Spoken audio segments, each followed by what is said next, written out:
Hello and welcome to Bags of Action. My name is Steve and this is a 5-minute review of Collateral from 2004. The film stars Tom Cruise and Jamie Foxx in the two lead roles. It's directed by Michael Mann and the writer is Stuart Beattie. As far as I can see, this was Stuart Beattie's first main screenplay. From then on, he's gone to work on some of the Pirates of the Caribbean film. He's also done the screenplay for things like 30 Days of Night and Australia. But this was the first big thing for him, and with having two huge actors in the lead roles and Michael Mann, it was definitely going to be a film that would have quite a big impression.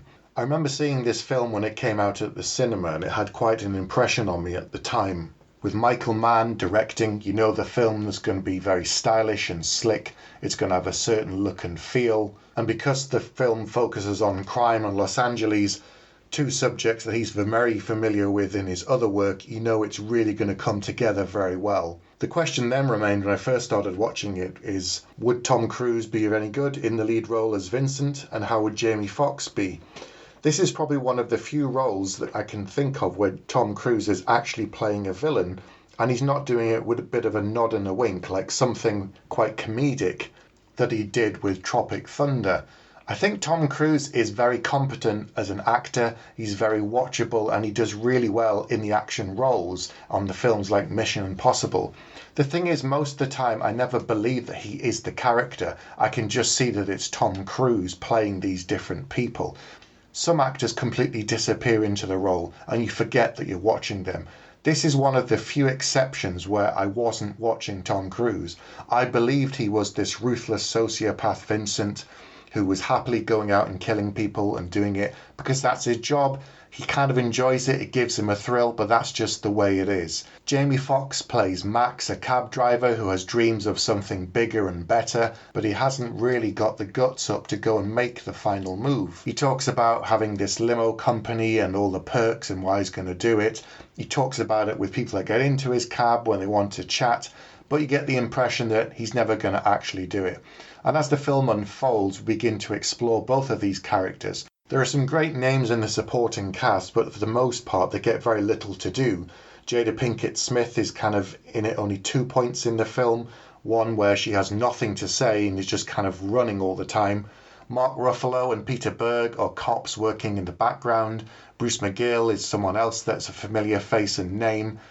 And there are a couple of other people that spot up like Richard T. Jones and Clea Scott, but they really don't have a lot. Part of the reason is that this film is completely focused on these two men. They're growing distrust, they're growing friendship, if you can even call it that, and gradually the two men begin to dig deeper into each other's lives and find out more about them. Begin to guess about Vincent because he never completely confirms what is actually going on or who he is or where he really comes from. For a large portion of the film, Max is quite passive. He's going along because he's scared and he's doing what he's told because of fear for his life. The film reaches a certain point where he turns a corner mentally and he starts to question Vincent and poke him because the threat of death can only drive him for so long. And after that, he begins to realize that he is going to die, so why not? Why not ask these questions? And that's when we start to see there is a bit of steel underneath him. There's a little bit of dramatic irony going on in the film, which isn't too annoying, but I did notice it this time, where Max isn't aware of his potential fate, but the audience are because of the investigation of Mark Ruffalo's character, who's the cop. Something similar has happened in the past, and we begin to see the pieces coming together. And inevitably the film builds to this crescendo. The action scenes in the film are pretty incredible and extremely kinetic. Tom Cruise is very believable as the competent assassin Vincent.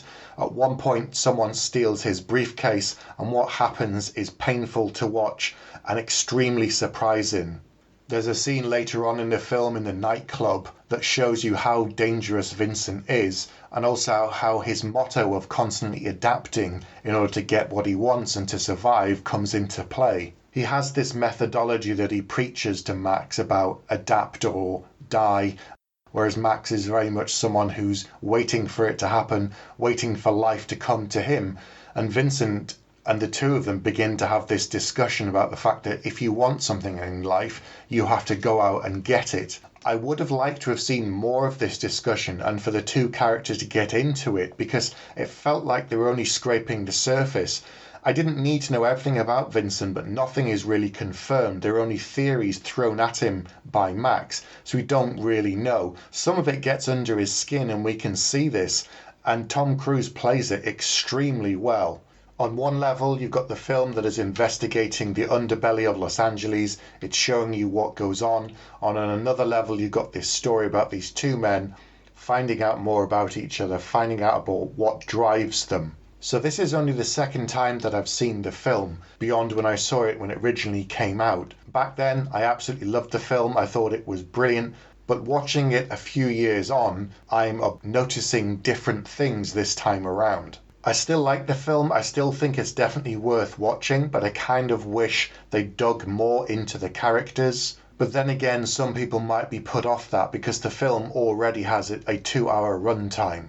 Even so, it's definitely worth watching. It's stylistically brilliant. It's an excellent bit of acting from Tom Cruise that's very atypical for him. And Jamie Foxx really does some incredible turns in this as his character adapts from being quite passive into someone that's quite different, and you can see what's lurking under the surface. So for all of those reasons, I'm going to give Collateral 4 out of 5 and say I'd definitely go back and watch it again. So if you haven't seen Collateral, get in touch with us and let us know.